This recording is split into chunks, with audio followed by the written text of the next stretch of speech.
سب سے بڑی معرکۃ الآراء جو بات ہے وہ ہے باغ فدق کا معاملہ. باغ فدق کا معاملہ نبی صلی اللہ علیہ وسلم کی ملکیت میں باغ تھا جس کو باغ فدق کہا جاتا. جب سرکار کائنات صلی اللہ علیہ وسلم اس دنیا سے تشریف لے گئے تو سیدہ فاطمہ الزہرا رضی اللہ تعالی عنہا ابو بکر صدیق رضی اللہ عنہ کی خدمت میں حاضر ہوئی اور کہا کہ حضور پاک صلی اللہ علیہ وسلم کا ایک باغ ہے آپ وہ ہمیں عطا فرمائیں. تو حضرت ابو بکر صدیق نے حدیث شریف سنائی کہ نبی صلی اللہ علیہ وسلم آپ ارشاد فرماتے تھے کہ انبیاء کا جو مال وراثت ہوتا ہے وہ ساری قوم کا ہوتا ہے، وہ ساری قوم کا ہوتا ہے، وہ صرف اولاد حضرت سیدہ عائشہ صدیقہ نہیں دیا.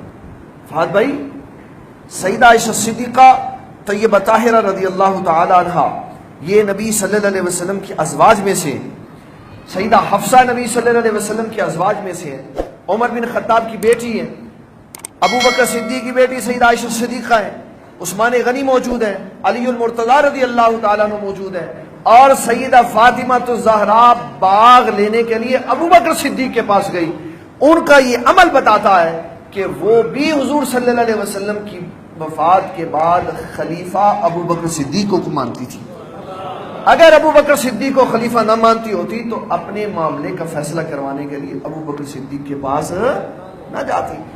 ابو بکر صدیق کے پاس جانے کا معنی یہی تھا کہ وہ ابو بکر صدیق رضی اللہ تعالی عنہ کو حضور صلی اللہ علیہ وسلم کی وفات کے بعد امت کا سربراہ مانتے. آپ نے نہیں دیا. حضرت سیدنا علی المرتضی نے کوئی بات نہیں کی. 6 مہینے کے بعد سیدہ فاطمہ الزہرا وصال فرما گئی. کسی نے حق مارا ہو تو اس کے ساتھ ایسے تعلقات نہیں ہوتے جیسے علی المرتضی کے حضرت ابو بکر صدیق کے ساتھ. سیدہ فاطمہ الزہرا رضی اللہ تعالی عنہا نے حضرت علی المرتضی رضی اللہ تعالیٰ عنہ سے یہ گزارش کی کہ آپ نے میری نماز جنازہ اندھیرے میں پڑھانی تاکہ پردے کے ساتھ مجھے قبر میں اتار دیا جائے. سیدہ فاطمہ الزہرا وصال فرما گئی.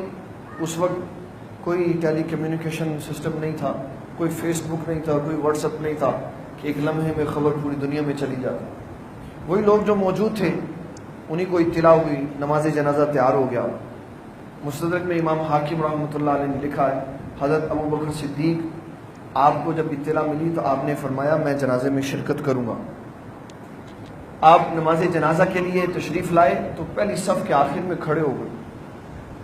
تو سیدنا علی المرتضی نے آپ کو پہلی صف کے کنارے سے بازو سے پکڑ کے لا کے مصلی پہ کھڑا کیا اور فرمایا آپ نماز جنازہ پڑھائیں کیونکہ نبی صلی اللہ علیہ وسلم نے آپ کو ہمارے دین اور دنیا کا امام مقرر کیا. ہاں، ایک اور سوال آیا کہ حضرت فاطمہ کا جنازہ کس نے پڑھایا. پہلی بات تو یہ ہے کہ جنازے کا اصول کیا ہے. پہلے تو یہ طے کرو جنازے کا اصول کیا ہے. جنازے کا اصول یہ ہے کہ خلیفہ بھی حقدار ہے، امیر المومنین، اور جو ولی وارث ہے وہ بھی حقدار ہے. اچھا، اس میں افضلیت ہوتی ہے کہ بہتر یہ ہے کہ کون پڑھائے، اور وہ بھی حق وغیرہ کی بات چلتی ہے جہاں جھگڑا ہو. تو جہاں جھگڑا بھی کوئی نہیں تو پھر اس بات کو لے آنے کا مطلب کیا ہے جنازہ کس نے پڑھایا. جنازہ کوئی بھی پڑھائے. اب کئی ایسی جگہ ہوتی ہے بڑے بڑے اکابر موجود ہوتی ہیں. ہمارے حضرت شیخ القرآن والحدیث مولانا شیخ غلام حبیب صاحب رحمۃ اللہ علیہ فوت ہوئے تو وہاں بڑے بڑے حضرات موجود تھے. امیر محترم شیخ القرآن مولانا محمد طیب طاہری صاحب موجود تھے اور حضرات موجود تھے، لیکن جنازہ ان کے بیٹے نے پڑھایا. تو اب اس کا کیا معنی ہے کہ جنازہ پڑھانے کے قابل نہیں تھے. یہ تو ایسے بچگانہ باتیں ہیں. باقی یہ میں بتا دیتا ہوں طبقات ابن سعد میں یہ روایت بھی موجود ہے کہ جب حضرت فاطمہ کا جنازہ آیا اور بیان کرنے والے بھی ابراہیم نخعی ہیں، جو امام ابو حنیفہ کے دادا استاذ ہیں، اہل سنت کے ہاں معتبر حوالہ، فرمایا قال صلی ابو بکر علی فاطمہ بنت رسول اللہ فکبر اربعا، کہ حضرت فاطمہ کا جنازہ ابو بکر صدیق نے پڑھایا اور ان پہ 4 تکبیریں پڑھی۔ اور یہ فضائل میں، کتاب الفضائل میں یہ آیا کہ جب حضرت فاطمہ کا جنازہ تیار ہوا، حضرت فاروق اعظم بھی آئے، حضرت صدیق اکبر بھی آئے، فقال ابو بکر لعلی ابن ابی طالب تقدم، حضرت ابو بکر صدیق نے حضرت علی ابن ابی طالب کو فرمایا کہ آپ زیادہ حقدار ہیں، آپ حضرت فاطمہ کا جنازہ پڑھائیں گے، آپ آگے آئیں، تقدم۔ فقال ما کنت، حضرت علی نے فرمایا کہ ابو بکر موجود ہو تو علی کا حق نہیں بنتا جنازہ پڑھانا۔ میں جو بات عرض کر رہا تھا کہ یہ جو پروپیگنڈا ہے، یہ پروپیگنڈا غلط ہے۔ کیوں؟ کتب اہل سنت والجماعت کی تاریخی روایات میں واضح شہادت ملتی ہے کہ صدیق اکبر رضی اللہ عنہ نے حضرت فاطمہ الزہرا رضی اللہ عنہا کا جنازہ پڑھایا۔ جنازہ پڑھنا اس بات کی دلیل ہے خلفائے راشدین کا اہل بیت کے ساتھ تعلق قوی اور مضبوط ہے۔ حضرت علاء الدین علی متقی، ان کی کتاب ہے کنز الاموال، اس میں مفصل روایت لائے ہیں جلد نمبر 12 صفحہ نمبر 515 پر، اور یہ روایت حضرت امام محمد باقر رحمۃ اللہ علیہ سے مروی ہے۔ حضرت امام باقر فرماتے ہیں ماتت فاطمہ بنت رسول اللہ، حضور کی بیٹی جب وفات پا گئیں، فجاء ابو بکر و عمر لیصلوا، ابو بکر بھی آئے اور عمر بھی آئے۔ بتایا جاتا ہے، اس سے پتہ یہ چلا کہ خود اہل بیت گواہی دیتے ہیں کہ فاطمہ کے جنازے رضی اللہ عنہا کے جنازے میں جہاں صدیق آیا ہے وہاں عمر بھی آیا ہے۔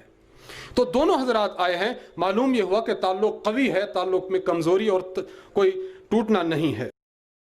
امام مالک سیدنا امام جعفر سے، وہ اپنے والد امام محمد باقر سے، وہ اپنے والد زین العابدین علیہ السلام سے روایت کرتے ہیں۔ عربی نہیں پڑھتا، بعد میں دیکھ لیجیے گا، صرف ترجمہ سناتا ہوں۔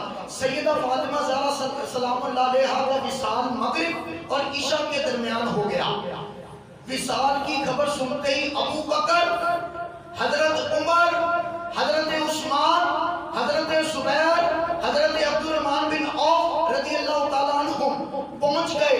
جب نماز کے لیے جنازہ لایا گیا تو حضرت علی نے کہا ابو بکر، ابو بکر، جی حضور، نماز جنازہ آپ پڑھائیے، نماز جنازہ آپ پڑھائیے۔ ابو بکر صدیق نے کہا آپ کی موجودگی میں، آپ کی موجودگی میں، حضرت مولا مرتضیٰ نے فرمایا ہاں آگے بڑھیے، بخدا آپ کے علاوہ نماز جنازہ کوئی نہیں پڑھائے گا۔ چنانچہ ابو بکر صدیق نے نماز جنازہ پڑھائی اور رات ہی کو دفن فرما دیا گیا تھا۔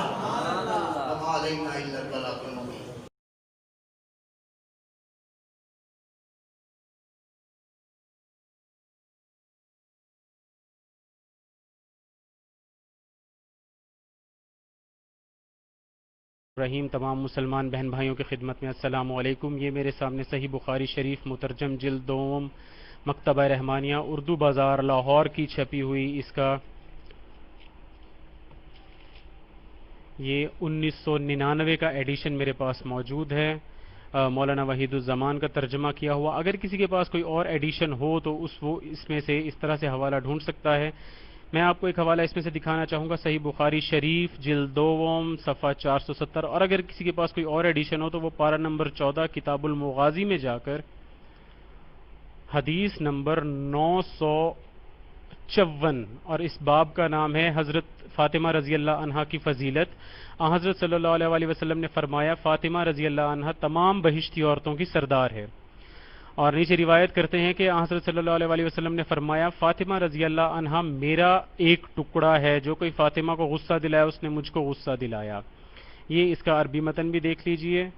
ان رسول اللہ صلی اللہ علیہ وسلم قال فاطمہ بعضۃ منی فمن اغضبها اغضبنی، اب میں اسی صحیح بخاری کی جلد دوم میں آپ کو یہ دکھانا چاہوں گا کہ جس فاطمہ کو رسول اللہ نے بہشتی عورتوں کی سردار اور اس کے غصے کو اپنا غصہ قرار دیا، اس کے ساتھ رسول اللہ کی وفات کے بعد کیا کیا گیا، یہ میرے پاس صحیح بخاری شریف جلد دوم صفحہ 674 اور پارہ نمبر 17 کتاب المغازی میں حدیث نمبر 1384 موجود ہے کہ فلاں فلاں فلاں نے حضرت عائشہ رضی اللہ عنہا سے روایت کی کہ حضرت فاطمہ رضی اللہ عنہا آپ صلی اللہ علیہ وسلم کی صاحبزادی نے کسی کو ابو بکر صدیق رضی اللہ عنہ کے پاس بھیجا، وہ حضرت صلی اللہ علیہ وسلم کا ترکہ مانگتی تھیں ان مالوں میں سے جو اللہ نے آپ کو مدینہ اور فدق میں عنایت فرمائے تھے، اور خیبر کے 5ویں حصے میں سے جو بچ رہا تھا۔ ابو بکر صدیق نے جواب دیا، حضرت صلی اللہ علیہ وسلم نے یوں فرمایا ہے، ہم پیغمبروں کا کوئی وارث نہیں ہوتا،